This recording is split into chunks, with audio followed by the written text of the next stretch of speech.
Quiero contarle mi secreto. Vale. En ocasiones veo libros. ¿Libros con letras por dentro? Sí, ¿En las tiendas? no, ¿En las bibliotecas? no. ¿Dónde ves los libros? Los veo andando como personas normales. No se ven unos a otros. Solo ven lo que quieren ver. No saben que son libros. ¿Los ves a menudo? Todos los días. Están en todas partes. No le contará a nadie mi secreto, ¿verdad? No, lo prometo. ¿Se va a quedar hasta que me duerma? Sí, te voy a leer un cuento. No, un cuento no, por favor. ¿Un cuento? Sí. Te muestro el índice que lo tengo en la última página.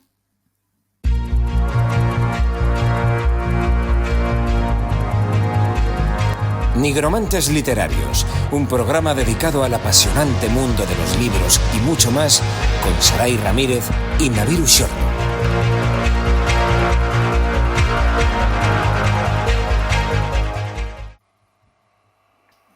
Bienvenidos, nigromantes, bienvenida, Saray, al segundo Hola. programa. Hoy vamos a hablar de adaptaciones las mejores adaptaciones de libros a películas.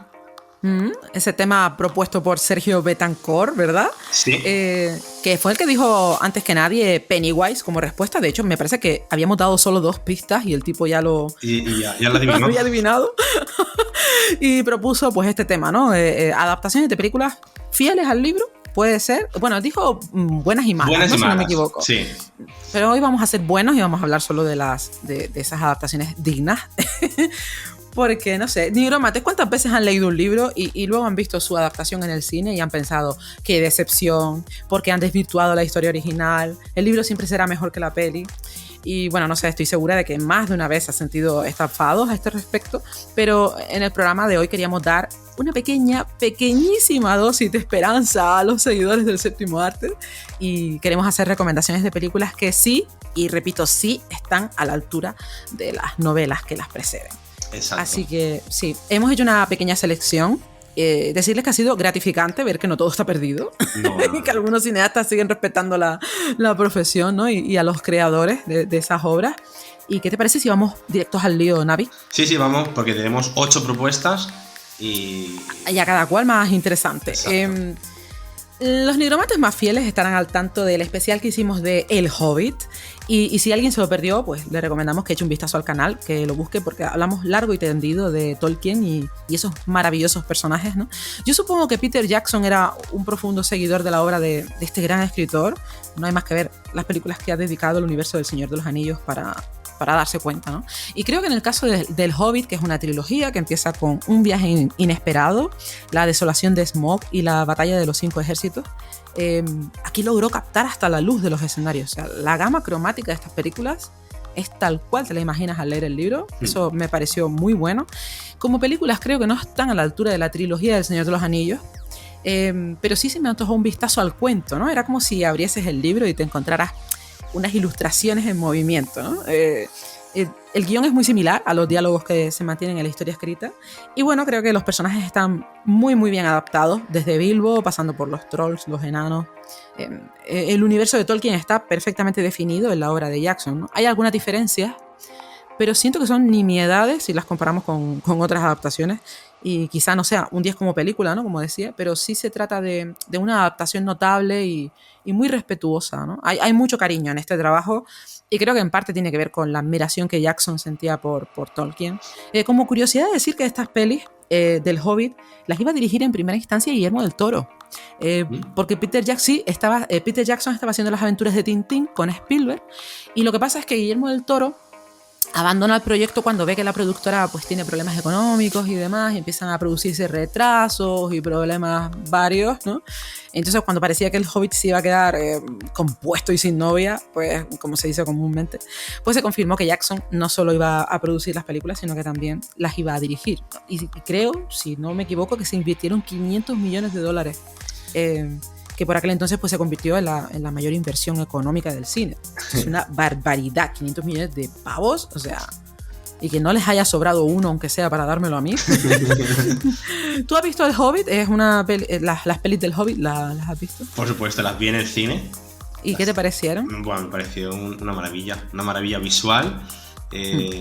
Sí, es lo mejor de las películas, ¿no? Esos escenarios tan verdes, tan... Releí luminosos. el libro por segunda vez antes de ver las películas, que por cierto, fue en el programa 12 de la temporada pasada cuando lo analizamos, por si algún nigromante se lo preguntaba.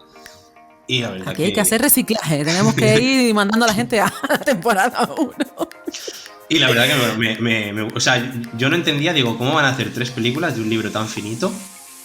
Pues se puede. Se puede y que quede bien. Que eso para mí era el gran reto. Que, ¿sabes? Que no aburra. Porque las películas no aburren, son súper entretenidas. No, es que por eso te digo, es un poco como leer ese cuento, ¿no? Es esa... Yo creo que sí, que Peter Jackson en algún momento ha comentado lo importante que fue Tolkien para él a lo largo de su infancia, ¿no? Y desde luego el homenaje a Tolkien es espectacular, porque trata, como decía, con mucho mimo, ¿no? Todas las escenas, llevar esos personajes a, digamos, personificarlos, ¿no? Está muy bien hecho eso, la verdad, las cosas como son. Quizá, como te digo, no sea una trilogía que yo, bueno, pues comparara con otras grandes películas, ¿no? Dentro del mundo del cine y tal, pero sí, es una peli que son unas películas que se adaptan perfectamente que son perfectas adaptaciones del libro. Estoy totalmente de acuerdo. Y tú vienes con otra recomendación también de Jackson, ¿no? Siguiendo la misma línea, pues yo vengo a hablar de la trilogía del Señor de los Anillos, que cronológicamente es posterior, pero nos llegó al cine antes. Un poco como pasó con Star Wars. Por ejemplo, tenemos que La Comunidad del Anillo se estrenó en 2001, Las Dos Torres en 2002 y El Retorno del Rey en 2003. Yo, si te parece bien, pues traigo un montón de curiosidades que he cogido las que más me han llamado la atención, porque es que hay cientos de curiosidades. Me he tirado horas para encontrar las que más me han gustado. Pero, por ejemplo, voy a decir primero algunas técnicas que a mí me encantan. Por ejemplo, las 3 películas en el cine pues tuvieron una duración de 557 minutos, pero la versión extendida fue de 683 minutos. Tenemos que el presupuesto de las 3 películas fue $281 millones, las 3 películas, ojo al dato, y recaudaron más de $3 billones, o sea que esto es una barbaridad. Impresionante. Y por ejemplo, tenemos otra curiosidad, se grabaron las 3 películas de forma simultánea en Nueva Zelanda, en más de 150 localizaciones y con 7 unidades diferentes rodando al mismo tiempo.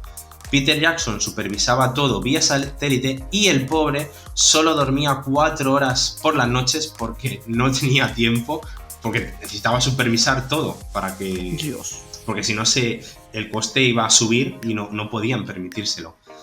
Tenemos, por ejemplo, que la trilogía, pues eso, como he mencionado antes, cuenta con un presupuesto ridículo y mucha gente considera que Peter Jackson hizo magia. Porque... No, desde luego.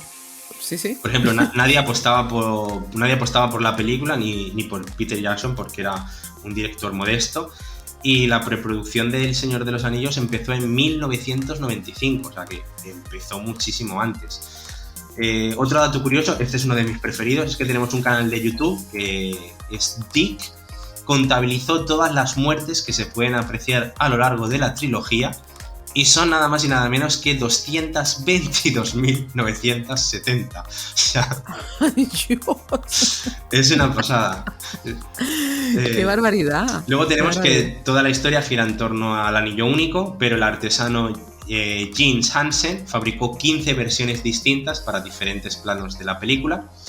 Y luego también tenemos, por ejemplo, que en las escenas que salen pues, los ejércitos infinitos, pues se utilizaron a más de 3.000 extras, se crearon 48.000 piezas de armadura, 500 arcos, 10.000 flechas, 1.800 pares de pie hobbits. Luego también tenemos que todos los gritos y gruñidos de los orcos fueron producidos por humanos, y los ruidos de la batalla del abismo de Hell se grabaron en un estadio de rugby. ¿En serio? En serio. Y ya como última curiosidad, pues la trilogía completa consiguió 30 nominaciones a los Oscars, batiendo récord y sobrepasando otras sagas como, por ejemplo, El Padrino, que consiguió 28, o Star Wars, que es la siguiente en el número 3. Pero a mí, por ejemplo, lo que más me llama la atención es que, o sea, estas 3 películas costaron menos dinero que, por ejemplo, El Hobbit, la primera película del Hobbit. O sea, Es que a mí me llamó mucho la atención, ¿no? Ese dato de los 500 millones de dólares. Uno no pensaría que un libro de corte infantil iba a generar ese gasto, ¿no? En una adaptación cinematográfica. Pero bueno, sí. Y curiosamente, para mí es mucho mejor trilogía El Señor de los Anillos que la del Hobbit. A nivel técnico y gráfico y de todo. Creo que la fotografía del Señor de los Anillos es bastante mejor que la del Hobbit. Es que en el Hobbit hubo más pantalla verde y en El Señor de los Anillos se utilizó mucho más el rodaje exterior y como se grabó todo del tirón, pues claro, se pudo hacer más barato. No me sale la palabra, economizar. Economizar, sí. Bueno, aparte, estamos de acuerdo en que Peter Jackson es probablemente el mejor embajador de Nueva Zelanda que exista, y se permitió el lujo de grabar pues lo mejor del escenario de Nueva Zelanda, ¿no? Esos parajes que son una maldita obra de arte para los ojos, no para los sentidos. Yo creo que eso está súper bien plasmado en la película y en las películas.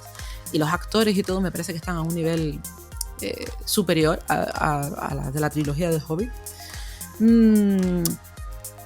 Creo que en guión también están bastante mejor. No sé, es que El Señor de los Anillos es una obra de arte per se, ¿no? También. Sí. De las pocas películas así del género que a mí me gusta ver de vez en cuando, ¿sabes? Es una de esas trilogías que, oye, voy a verme la trilogía del Señor de los Anillos. Y me la he visto también con comentarios del director. Ay, a lo friki total. Sí. Y claro, ahora no me acuerdo porque hace mucho, pero por ejemplo, me llamó la atención, por ejemplo, el caballo blanco que usa Gandalf, que ahora no me acuerdo del nombre, es de Andalucía. Es, digamos, el único personaje español que salía. Bueno, pues mira, tenemos un andaluz archiconocido, ¿no? En el mundo del cine. ¿Qué te parece si pasamos a otra película, a otro libro? Bueno, el libro es Un monstruo viene a verme, de Patrick Ness. La película la dirigió el gran Bayona. Bueno, los que me conocen ya saben que siento un amor incondicional por el cine de este hombre y... Bueno, más allá de destacar sus innumerables aptitudes como director, porque estaríamos aquí hablando hasta el juicio final, me gustaría decir que pocos tienen su sensibilidad y el modo en que trata las historias en sus películas es una evidencia notable de esto. Yo recuerdo que cuando iban a estrenar Un monstruo viene a verme, me creé unas expectativas altísimas, porque no sé si los nigromantes que viven en España recordarán el bombo que se le dio a esta película. O sea, la campaña publicitaria fue apoteósica. Hasta hicieron un especial en televisión de la premier con todas esas figuras archiconocidas, ¿no? Dentro del mundo del cine como invitados. Total, que yo estaba súper entusiasmada, esperé a que salieran las primeras opiniones de críticos y leí un poco de todo, pero en general la sensación que me quedó es que la gente esperaba mucho más de lo que había visto. Llegué a leer cosas como que este sería el final de la carrera de Bayona, lo cual me pareció alarmante y bastante lapidario.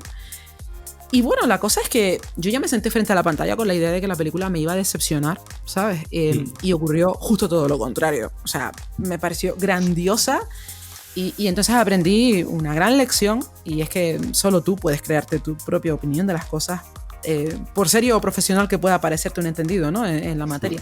Si te lees este libro y luego ves la película, te vas a dar cuenta enseguida de que Bayona decidió ser fiel al máximo.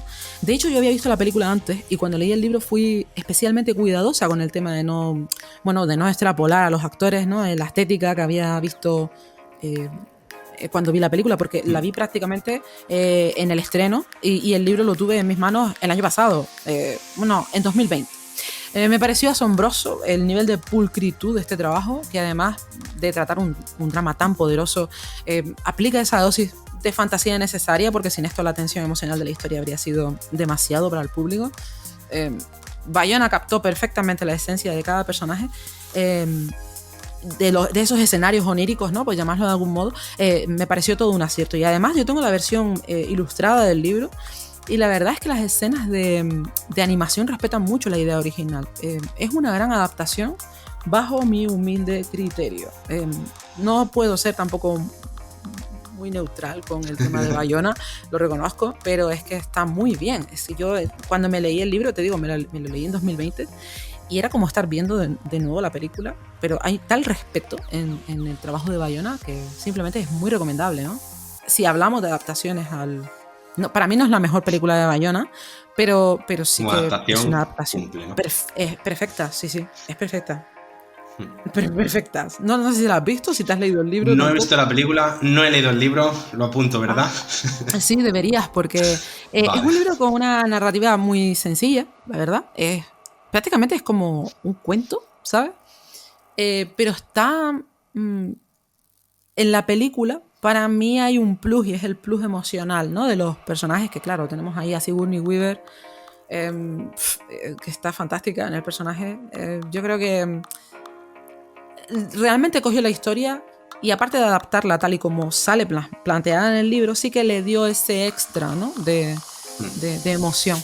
Pero bueno, es que la historia es tremenda. O sea, si puedes leerte el libro y luego puedes ver la película, Vale, me harás muy feliz. Apuntado, tengo el libro. A ver, a ver si me lo puedo leer. Bayona, para mí Bayona ya es sinónimo de... Calidad. Sí, la verdad es que sí. Todavía no ha hecho una película que yo diga, wow, o un trabajo, porque también dirigió los 2 primeros episodios de la serie Penny Dreadful y a mí me dejó loca con esos 2 episodios. O sea, de hecho creo que me enganché a la serie gracias a esos 2 episodios, ¿no? Está muy bien, se nota muchísimo la mano de Bayona en esas dos en esos 2 capítulos, ¿no? Está muy bien, muy bien. Vamos a seguir, Navi, que bueno, pues además la que queda viene... apuntado la recomendación. Pues bueno, yo voy a hablar ahora de una saga, 8 películas, 7 libros, Harry Potter. No, o sea, Harry Potter. Curiosidad es que Harry Potter y la Piedra Filosofal se estrenó el mismo año y a la vez que El Señor de los Anillos, la Comunidad del Anillo, y estuvieron compitiendo durante 3 años seguidos, lo que luego ya, después del Retorno del Rey, pues acabó, pero Harry Potter tuvimos unos cuantos años más. Es decir, que el último libro lo dividieron incluso hasta en 2 películas.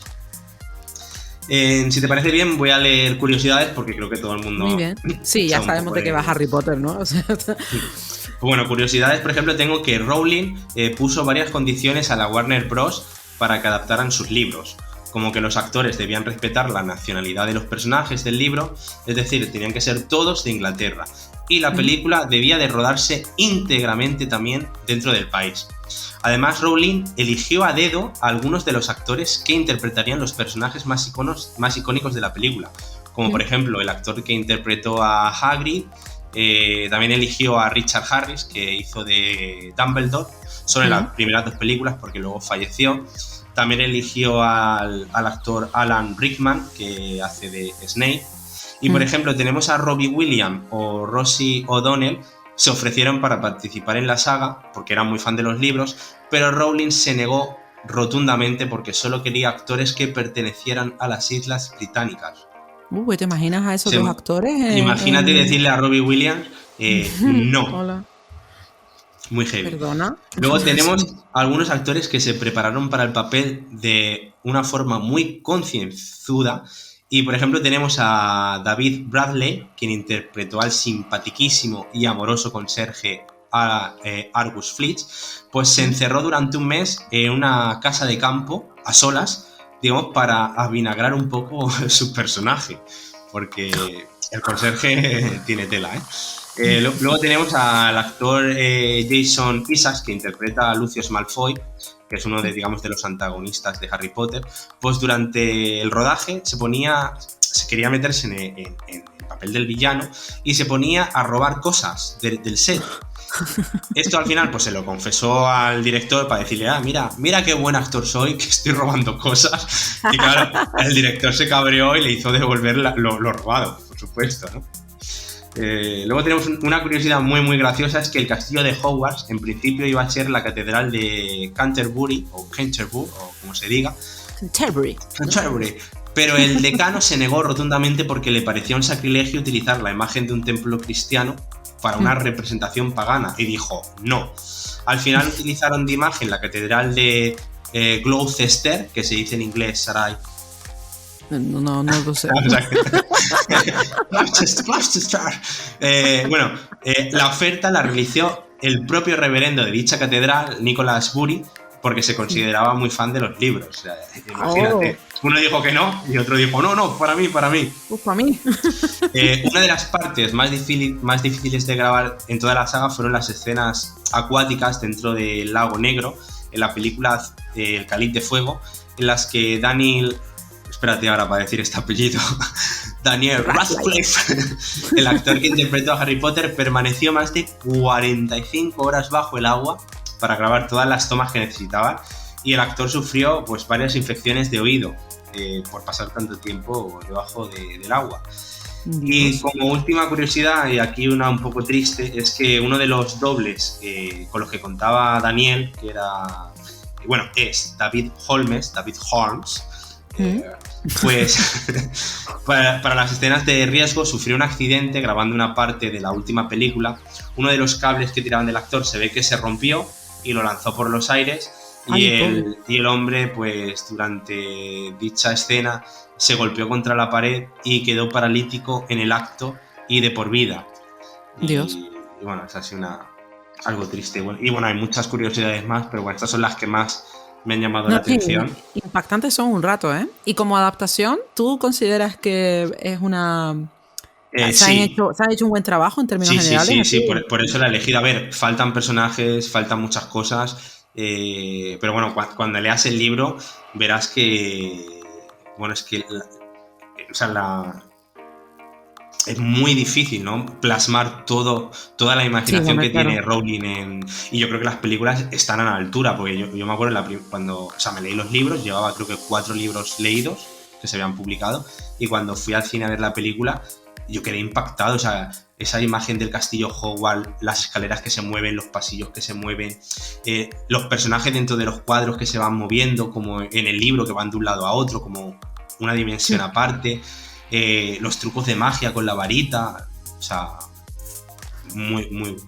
Quedé impactado, ya te digo. Yo seguramente cuando me lea el libro, el primero, pues veré después la película de nuevo y ya te contaré. Porque claro, necesito saber. Exacto. Yo quiero saber cómo. Yo me acuerdo, yo cuando leí el libro, yo me acuerdo, sobre todo, hay un par de páginas, porque tampoco Rowling se explaya mucho en las descripciones, ¿no? Pero hay algunas páginas que te habla del castillo, y yo me imaginaba el castillo como un ente viviente, y en la película queda perfectamente plasmado el castillo como un propio personaje de la película. Pues mira que los escenarios son cosas, y sobre todo en literatura de este género, no es fácil plasmarlo después en una película, ¿no? En fin, habrá que... me tengo que poner la pila para leerme Harry Potter, porque si no, no voy a llegar a tiempo. Te quedan 2 semanas menos, te quedan ya. Uf, qué desastre, soy un desastre. Pasamos a la siguiente película, si te parece, Navi. Sí. Vamos a hablar de La Semilla del Diablo. Hace nada hablamos de este librazo en el canal. Se trata de un libro de Ira Levin. Y es, como no podía ser de otra manera, La Semilla del Diablo. En su momento ya dijimos que la adaptación cinematográfica era muy, muy rigurosa. Por cierto, ¿conseguiste ver la peli finalmente? No está disponible en las bibliotecas de Helsinki, del pueblo en el que vivo. Entonces la tendré que comprar. ¿Y la has mirado en alguna plataforma digital? Solo tengo Netflix y no está en Netflix. ¿Y en Netflix no está? No. Ya miraré de comprarla por Google Play, que a veces me regalan 5 euros para picarme en gastar. Yo creo que es una gran peli, sobre todo si después, cuando te has leído la novela recientemente y luego ves la película, es como, Dios, es exactamente igual. Bueno, hay una ligerísima diferencia, pero en términos generales, si lees el libro y luego ves la peli, tienes la sensación de estar leyendo por segunda vez la historia. Si alguien no ha escuchado el especial que hicimos de este trabajo, otra vez volvemos a hacer reciclaje. Y fue en el programa 22 de la primera temporada, en el que analizamos el libro La Semilla del Diablo. ¿Qué invitados que eran para escucharlo?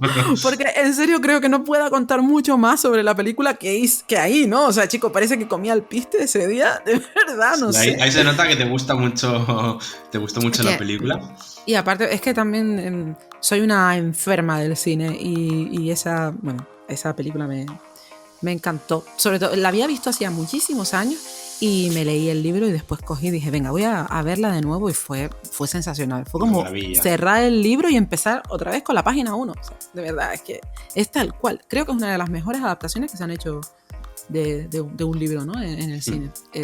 Es que no quiero contar tampoco demasiado porque de verdad que es que me extralimité en el programa, así que si quieren saber más sobre esta película, ya saben, vayan al programa de la semilla. Yo aquí añadir nada que, o sea, no he visto la película, pero el libro es muy cinematográfico, por así decirlo, es muy visual. Absolutamente, sí, claro, sí. Me imagino sabiendo todo lo que me has dicho tú, me imagino la película. Lo único que, claro, a los personajes pues les pongo la cara que yo creo eso es inevitable, pero incluso así hay momentos en los que tú cuando terminas de leerte el libro y luego ves la película, hasta el color de la voz de los actores te recuerda vagamente al perfil del sujeto que has estado leyendo. Es que es muy fuerte esto que me pasó a mí con la película de Polanski, pero de verdad que yo pocas adaptaciones tan buenas he visto, además súper fidedigna.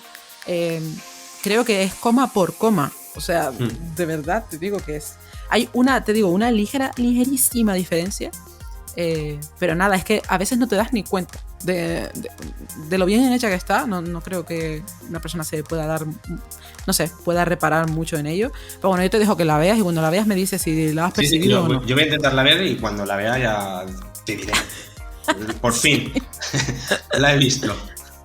Sí, yo creo que te va a gustar porque además a ti el género te mola y si el libro te dejó, digamos, un buen sabor de boca, así en términos generales, la peli también va a ser una buena elección. O no, quiero decir, eso es una impresión mía que de pronto tú me dices, oye, Sarai, ¿qué me estás contando? A mí esto me parece una soberana. Imagino que sí, y más ahora que me aficiona un poco al cine clásico. Y claro, estoy viendo películas, por ejemplo, el otro día vi Gris, que no la había visto. Y bueno, hay películas muy buenas que, sobre todo los guiones, ¿no? Que creo que es algo que falla en las películas. Sí, hay una tendencia muy distinta, sí. Por el tema de pantallas verdes y efectos especiales, yo creo que se le da prioridad a eso. Hombre, si te interesa el arte de los guiones, podrías verte la película de Trumbo, que bueno, ¿Has dicho Rambo? No. Trumbo, Trumbo. Vale, Trumbo. Bueno, es un guionista muy famoso de la etapa, bueno, del Hollywood más, del Hollywood más prometedor, ¿no? Y la historia de este hombre es fascinante. Te la recomiendo mucho. Está protagonizada por Bryan Cranston y lo hace muy bien. Es genial. Para mí fue también una de las grandes películas de este hombre. Y la recomiendo siempre que puedo. Además que ahora que has hablado de lo de los guiones me ha venido a la mente. Así que también, ¿ves? Otra tarea pendiente que tienes. Ya mismo tendré que poner otra libreta, una para películas, para películas y series y otra para libros. Porque tengo varias películas tuyas apuntadas y series. Yo te digo, rara vez te voy a recomendar algo que no pase mi filtro, porque soy muy exigente a la hora de ver películas. Soy casi más exigente viendo películas que leyendo libros, fíjate lo que te digo. Y mira que me encanta leer y soy también un poquillo tocanarices cuando se trata de analizar. Pero en cuestión de cine soy mucho más exigente, quizá porque a lo mejor te lees un libro y luego ves la película y es como, perdona, tú no te has leído el mismo libro que me he leído yo, ¿no?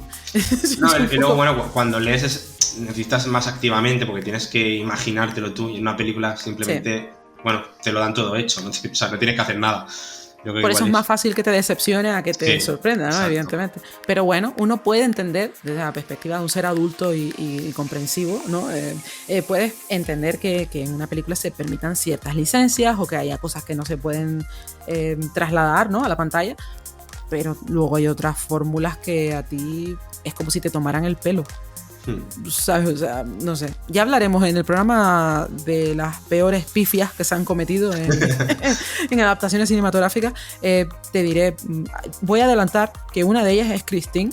A mí me parece que casi todos los libros, la película,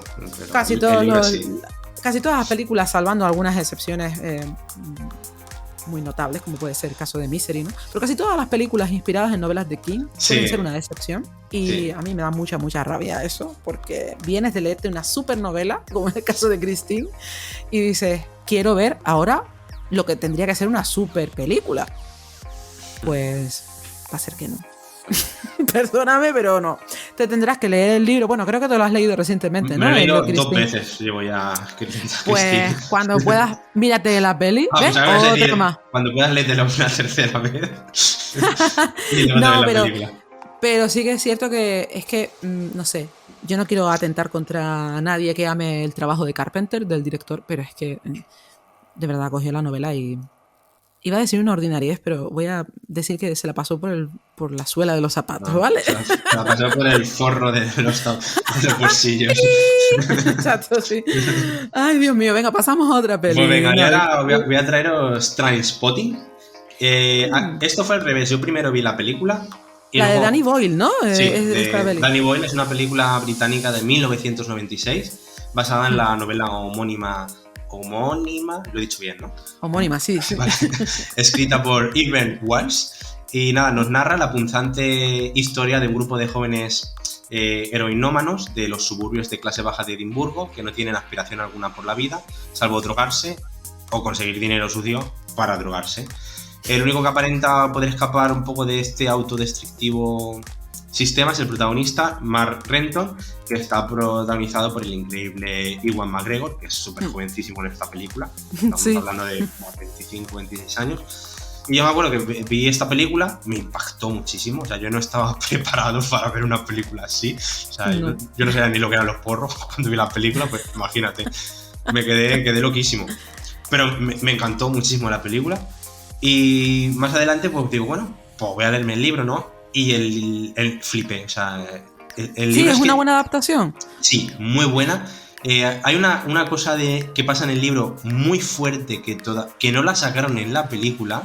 Y mira que la película tiene 2 escenas. Sí, es dura, es muy dura. La película tiene 2 escenas. Ahora te diré algunas curiosidades y los nigromantes que no sepan de qué va un poco, pues van a entenderlo. Pero, por ejemplo, te voy a comentar la escena que más me impactó del libro. Es un poco asqueroseta, pero pues, una de la protagonista femenina, bueno, trabaja de camarera en un bar así un poco de mala muerte, ¿no? Y pues unos clientes están todo el rato, bueno, pues tocándole el culo, diciéndole cosas groseras y bueno, pues lo típico, ¿no? Y pues la mujer pues tiene que tragar, o sea, no puede decirle nada, si no va a perder el empleo. O sea, es que le va a decir, dejadme tranquilo. No.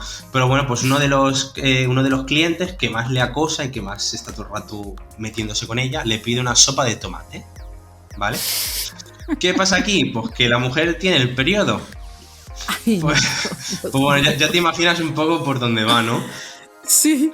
Pues exactamente. Saca el Tampax y venga, a la sopa de tomate. Y, por ejemplo, esta escena no está en la película, pero bueno, digamos que la película también tiene escenas que de unido. Sí.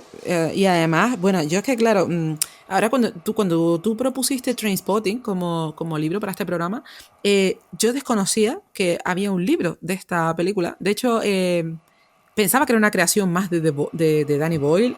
Soy muy amante de esta peli porque trabaja Robert Carlyle en esta película. Soy muy fan de ese señor. Y no sabía que había un libro, pero claro, ahora me pica mucho el gusanillo por verlo. Hay un libro y luego también está la segunda parte que se titula Porno. Sí, que yo me lo compré hace un montón de años, lo tengo en la estantería y todavía no me lo he leído. O sea, lo tengo apuntado en la lista también, pero no me lo he leído todavía. Y más ahora que se estrenó la segunda parte. Sí, la película la he visto también. Yo no la he visto porque digo, hasta que no me lea el libro no voy a ver la segunda parte, pero... Pues ya te diré, si me los leo los dos, te comentaré que me parecen así comparados con las películas. Pero bueno, en términos generales, intuyo que si la primera se parece bastante al libro, la segunda... No sé, yo sé que la segunda, pues tengo el libro, sé que me he leído la sinopsis y sé que los personajes se vuelven a encontrar y quieren hacer como una película porno. No he visto el tráiler de la segunda película, o sea, no sé si van por ahí los tiros o... No van por ahí. La verdad es que no. Entonces debe ser otro planteamiento, ¿no? Y bueno, así tengo cositas apuntadas de esta película. Pues bueno, la película causó mucha controversia en su tiempo porque es que tiene escenas muy fuertes. Porque la controversia fue porque se decía que fomentaba el uso de drogas entre la juventud. Pero bueno, fue Yo pienso que no. Yo pienso que lo que hacen es precisamente mostrarte esa parte sucia de la... Sí, hay una parte en la que se hay como cierta comicidad, ¿no? Alrededor del consumo de sustancias, ¿no? Pero yo no lo entendería como una apología de la droga, sino más bien ver hasta qué punto de degradación puede llegar una persona, ¿no? En ciertas adicciones.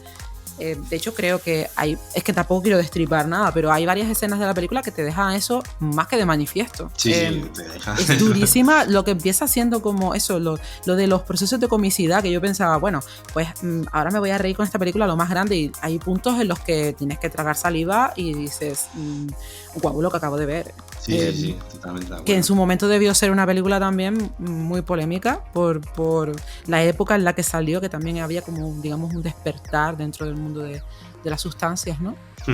Exacto.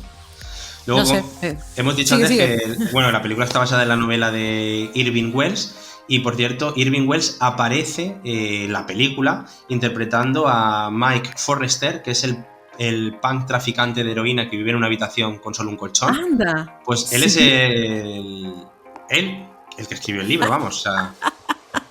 Yo no sabía nada de esto, ¿eh? Mira, Pues yo he vivido en la ignorancia mucho tiempo. Luego tenemos, por ejemplo, que... Bueno, no sé si sabes que el título de Trainspotting tiene un doble significado. Por un lado, hace referencia a un pasaje del libro en el que Becky y Renton conocen a un borracho en la estación de trenes, y estos dos personajes usan la estación para hacer sus necesidades, y el borracho les pregunta, intentando hacer un chiste, si estaban haciendo Trainspotting. Que claro, de tren, ¿sabes? Train y pop, ¿sabes? Pop. Sí, En inglés, claro, el juego de palabras queda mucho más divertido que en español.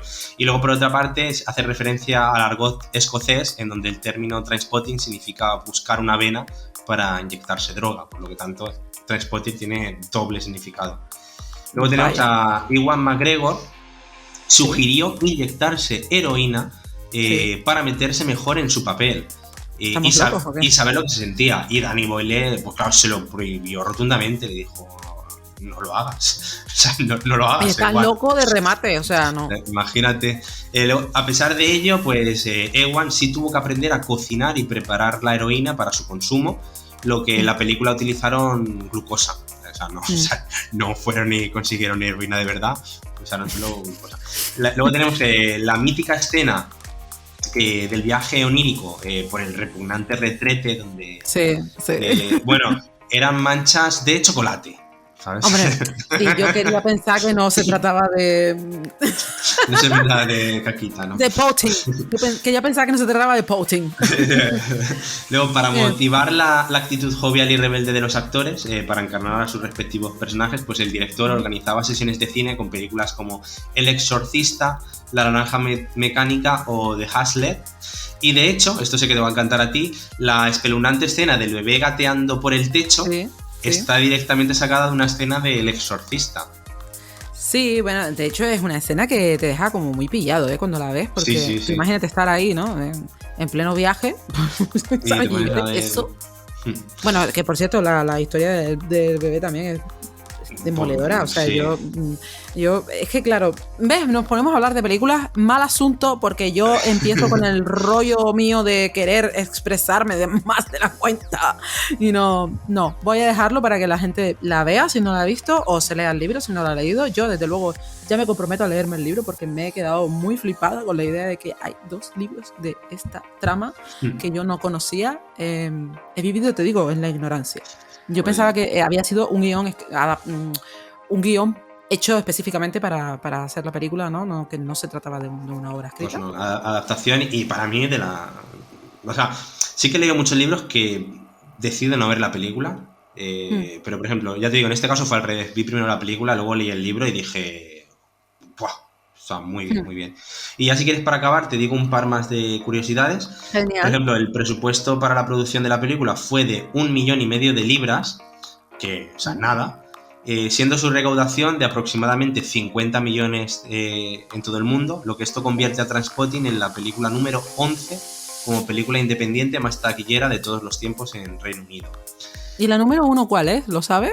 Eso te lo tendría que buscar. Yo te estoy hablando de películas independientes. Independientes, sí, es que el dato me ha parecido curioso y ahora estaba yo pensando en cuál podría ser. Te lo busco cuando hables tú de la siguiente película, te lo busco y lo comentamos. Sí, vale, genial. La película tardó en rodarse 7 semanas y media Y la última curiosidad, que esto también me parece muy fuerte, es que para una escena de la película consideraron comprar los derechos de la canción principal de Misión Imposible, para la escena en la que Sick Boy y Renton disparan al perro en el parque, pero los costes de los derechos de autor triplicaban el presupuesto total de la producción para la película.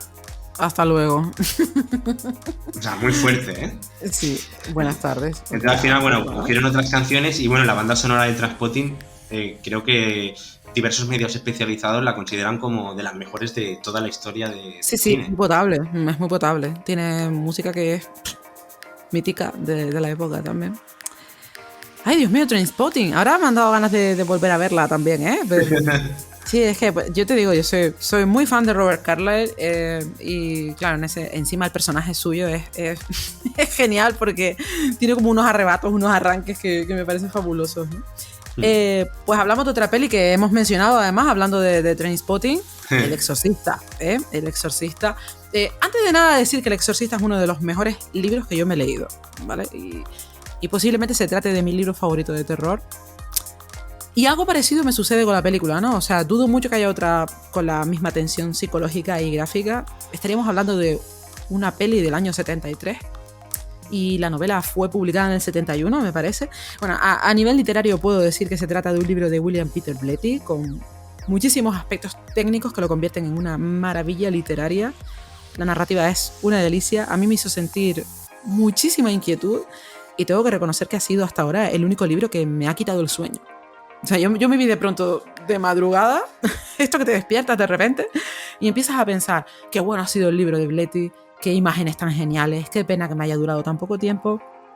Y entonces empiezas a sentirte vulnerable en plena nocturnidad, a pensar cosas raras y terroríficas. Y bueno, decidí no seguir ahondando en el recuerdo porque, no sé, me había causado cierto desasosiego. O sea, de pronto así, yo soy una persona acostumbrada a ver cine de terror, he visto películas muy crudas, he leído libros también de terror, muchísimos, y ese ha sido el único libro que a mí me ha hecho decir, vamos a cambiar de pensamiento porque no puedo con esta tensión. Sí. Yo creo que lo mejor que hizo Blatty es el tratamiento del personaje de Carras, que es muy intenso, es un poco más intenso que en la peli, pero muy bien, está bien planteado en ambas fórmulas, ¿no? De los personajes me parece el más interesante, con un mundo interior muy rico. Pero vamos, El Exorcista es una gran obra, con independencia si hablamos del libro o de la película, ¿no?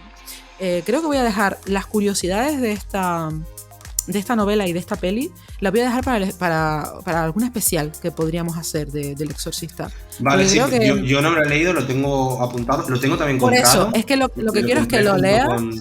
Con el psicoanalista, cuando me lo recomendaste, lo que los tengo ahí también a la espera. No te vas a arrepentir, El Exorcista es una de esas novelas que... No te vas a arrepentir cuando no puedas dormir y te acuerdes de mí. Es curioso porque, bueno, no, a ver, que esto es una sensación muy personal. De pronto tú lo lees y a ti no... Pero a mí sí que me causó, digamos, esa inquietud. Y es raro en mí porque, te digo, yo he leído de todo y he visto películas que podrían ser indigestas para muchas personas, ¿no? Y a mí no me afectan lo más mínimo. Pero El Exorcista, incluso la película, también sigue teniendo como esa pátina, ¿no? Que la vuelve una peli inquietante. Y creo que pocas películas del género consiguen eso en mí. Y bueno, ya en un libro es mucho más complicado lograr este efecto, porque uno sí que se puede imaginar muchos escenarios, muchos personajes, lo que hablábamos antes, ¿no? De que un libro pues tiene toda esa parte de la imaginación del lector, ¿no? Pero es que generar terror real con un libro es harto complicado. Sí, es muy difícil. Pues a mí, mientras lo leía, no. Yo lo estaba leyendo y era un goce, un disfrute. Y decía, qué maravilla esto, ¿no? Pero te digo, aquel día, llevaba como 3 días después de la lectura, de pronto me desperté de noche y empecé a pensar en lo bueno que era ese libro y empecé a tener como imágenes del libro en mi mente, algunas frases, algunos extractos, ¿no? de la novela y dije, no. Vamos a pensar en My Little Pony, ¿sabes? Porque no puedo... Sobre todo a las tantas de la madrugada, es que serían eso, a las 4 de la mañana, sí. Y yo decía, no, es más pleno silencio, la casa completamente oscura. Y yo decía, es que ahora mismo suena un triste crujido en la escalera y yo me muero, o sea, aquí mismo. Y repito, soy una persona que no suelo alterarme con las películas de terror ni con las novelas, y esta en concreto sí que me causó un ¡ay! ¿No? Así que, bueno, avisados quedan. Los que quieran, los que no conozcan la novela. Me extrañaría bastante que haya gente que no conozca la historia del Exorcista, la verdad. Pero bueno, como también hay mucha gente que no se atreve con ciertos temas del terror y demás, a lo mejor como película merece la pena ser vista simplemente por una cuestión de cultura generalizada, ¿no? Así de cine. Yo creo que es una obra maestra en muchos sentidos, así que ahí lo dejo. Vale, así que María del Pilar, si nos estás escuchando, sabemos que no te gusta el terror. Si vas a ver esta película... Pili seguramente está la con las manos en las orejas, no la. Un beso, sí. Pili, que te queremos mucho. Pero sí, yo es que claro, yo muero con el terror, ¿qué vamos a hacer? Si es que no tengo remedio, no puedo evitarlo. Bueno, antes de pasar a la última película, voy a ser un poco breve en la última película porque nos estamos excediendo de tiempo. Tengo aquí ya la lista que le he buscado de las películas independientes o indies que más han recaudado. Por ejemplo, en el número 6 tenemos a Pulp Fiction de Tarantino. En el número 5 tenemos a Fahrenheit, que por cierto, libro que tengo apuntado pendiente de leer y todavía no he leído. En el número 4, leí el año pasado, creo. Sí, el número 4, Full Monty. Número 3, El proyecto de la bruja de Blair. Sí. Número 2, El indomable Will Hunting. Y en el número 1, una película que costó 7,5 millones y recaudó 232 millones, tenemos a Juno, o Juno, no sé cómo decirla. ¿Sí? Nunca hubiera pensado que Juno era la número 1. De hecho, pensaba que podría ser la de... ay, Dios, el proyecto de la bruja de Blair. Pero porque nada, o sea, el proyecto de la bruja de Blair, ¿qué se gastaron en esa película? Pues te lo puedo mirar ahora. Ya lo busco yo luego. La bruja de Blair, Wikipedia, sirve. Qué grande Wikipedia. ¿Verdad? Tenemos aquí que la película costó 60 millones. No, el presupuesto, sí, 60 millones tengo. Sí, 60. Montón, ¿no? Pensaba que era bastante menos. No sé, tenía yo la idea de que era... Recaudó 248.000, no, 248 millones, pero claro, supongo que por porcentaje palo de la lista, pues claro, no consiguió el número 1. Pues fíjate, yo pensaba que esa sería, y de hecho pensaba que era muchísimo menos el dinero que se había invertido en esa película, ¿eh? Porque realmente, si lo piensas, es que... Sí, yo no hubiera apostado. El montaje que se gastaron, cero. Yo creo que se gastaron cero. Y los actores tampoco, porque los actores... Sí, igual por licencia, o sea, lo mismo que con Trainspotting, depende de si quieres usar alguna canción o melodía, pues eso ya te encarece bastante más la... ¿A ti qué te pareció esa película? ¿Te afectó? ¿La viste? ¿La viste? La vi, pero no me gustó mucho. No. Es que yo recuerdo que me mareé bastante viendo la vi hace un montón de años. Creo que la película es del 99. Yo creo que la vi... Sí, por ahí más o menos. No sé si la vi... La alquilé en el videoclub, imagínate. Uh-huh. Sí, no, la época dorada, ¿no? Sí, y no me llamó mucho la atención. A mí también me habían creado como mucho hype con esa peli. Exacto, me pasó lo mismo. Ver con la idea de que iba a haber un metraje real, eso para empezar. Que luego tú vas viendo la película y evidentemente si tienes un poco de inteligencia emocional sabes que eso no es real. Pero vamos, que había muchísima gente que se pensaba que eso era de verdad. O sea, y hasta que no fueron a recoger los debidos premios, ¿no? A todas estas cosas, la gente seguía pensando que esas personas estaban en paradero desconocido. Curioso lo que pasa con algunos géneros, ¿verdad? Y lo rápido que se extienden los rumores y las cosas. Pero sí, en el caso del proyecto de la bruja de Blair, yo creo que lo más interesante fue esa repercusión social, ¿no? Más que... Porque el formato en sí, a mí no me convenció tampoco demasiado. Me parecía eso, mareante y... A nivel de cinematografía, pues claro, no, con ese formato tú no puedes hacer grandes virguerías, no puedes demostrar si eres un buen montador, si eres un buen técnico de luz, si eres un buen experto en fotografía o lo que sea, ¿no? Entonces, claro, vas un poco a tiro hecho y eso me pareció jugar un poquillo sucio, ¿no? Por parte de la productora, pero bueno, en fin, ahí está, ¿no? Como elemento nuevo dentro del género, eso sí. Sí, eso sí. al César lo que es del César. Pero bueno, tú ibas a hablarme de la última de película. La última adaptación, que considero yo también muy buena. Tenemos en España, el libro se llama Las ventajas de ser un marginado. En Latinoamérica, Las ventajas de ser invisible. El libro escrito en inglés es The Perks of Being a Wallflower. No sé pero ¿cómo pueden tener 3 títulos distintos? Es una película de 2012 basada en la novela homónima publicada en 1999. La película está protagonizada por Logan Lerman, Emma Watson, que imagino que ya saben quién es Emma Watson, Hermione de Harry Potter, y está adaptada y dirigida por Stephen Chbosky, que además es el autor del libro. O sea, ¿qué mejor director que el propio autor de un libro, ¿no? O sea, es el mismo autor de Amigo Imaginario, ¿verdad? Hombre. Sí. O sea, él escribió el libro, luego iba a producir la película, pero al final le dijeron también que la dirigiera y el hombre dijo, pues venga, adelante. Y bueno, yo me leí el libro justo antes de que saliera la película en el cine. O sea, me leí el libro a conciencia porque quería ver la película, porque me gusta un montón Emma Watson y quería, digo, a ver qué tal. Sí. Y creo que hubo una diferencia de 2 o 3 semanas entre la lectura y el visionado de la película. Mamá, la tenía fresquísima.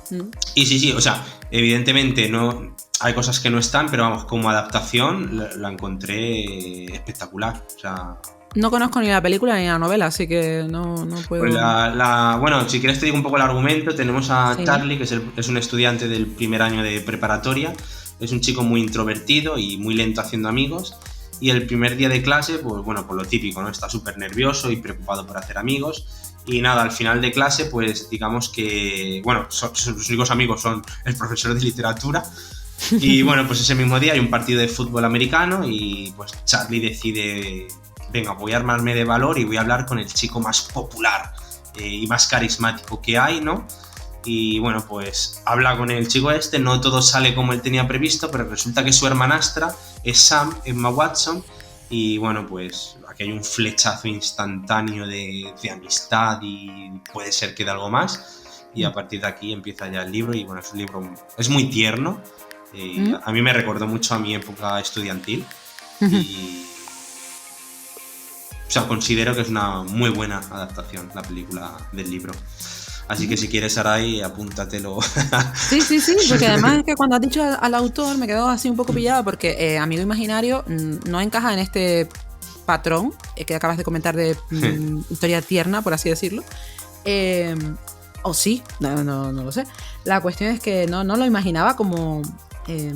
no sabía que esta película estaba inspirada en una novela suya, así que apuntada queda porque me parece curioso, sí. Además la novela es cortita, o sea, 200 y pico páginas. Pues está bien. ¿No?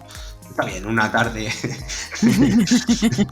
Oye, si te pones así un poquillo a piñón, sí. En una tarde, sí, por supuesto. Y más ya si te haces café. Si te haces café o te gusta la historia y no tienes planes, para adelante. Sí, si es un día lluvioso, una tarde lluviosa de estas, ¿no? Con la mantita ahí viendo que todo el mundo por fuera se está mojando menos tú.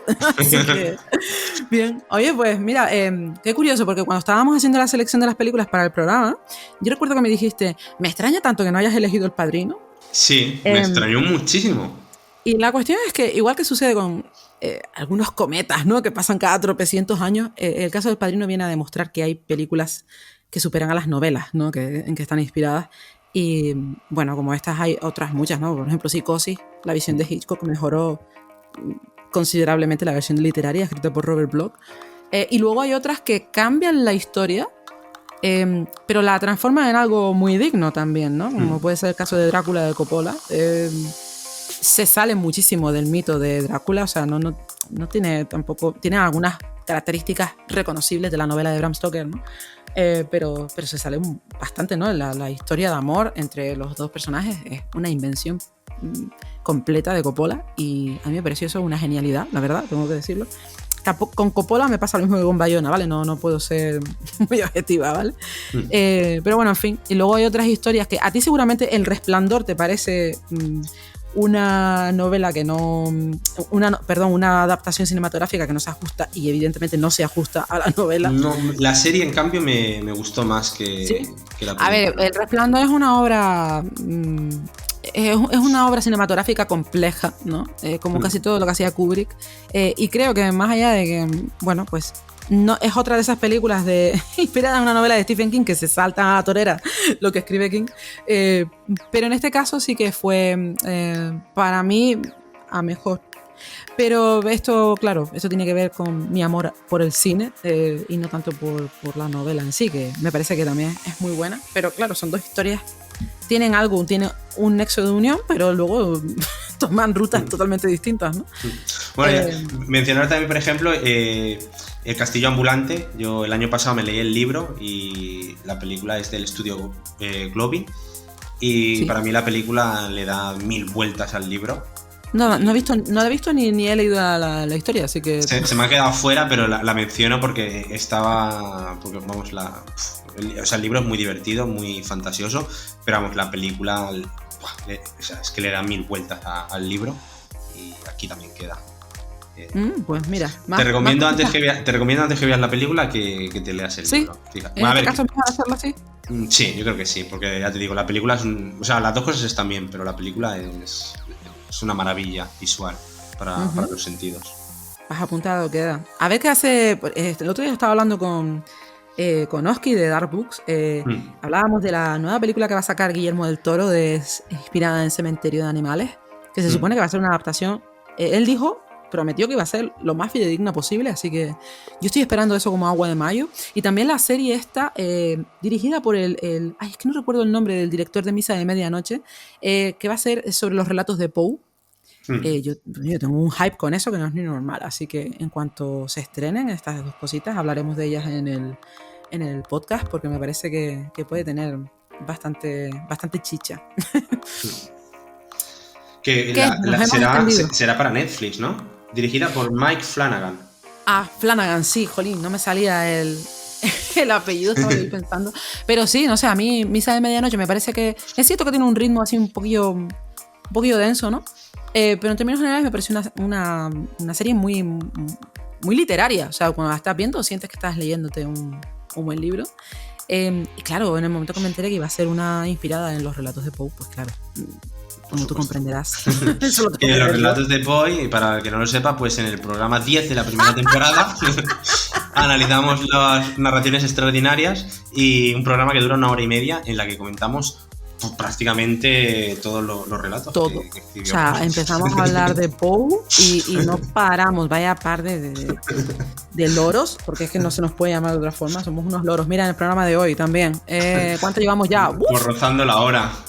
Mira, muy bien, fantástico. ¿Qué tenemos para el próximo programa? Bueno, de dar las gracias a Sergio por elegir este tema. Exacto. Esperamos que haya estado a la altura de lo que te imaginabas. Y bueno, como siempre, pues muchísimas gracias a todos los nigromantes que nos escucháis, a los que nos escribís por YouTube, a los que nos escribís por privado. Os animamos que también lo hagáis por público si queréis, o no, como queráis. Y nada, para el próximo programa pues vamos a recomendar más libros, ¿cómo no? Lo nuestro, eso es lo nuestro. Vamos a hacer recomendaciones de libros escritos como diario. ¿Vale? Ahí queda eso. Y por mi parte eso es todo. Nos vemos dentro de 2 semanas. Ya saben lo que toca hasta entonces. Lean mucho y sean felices. Has escuchado Nigromantes Literarios. No te olvides de suscribirte y darle al like. Gracias.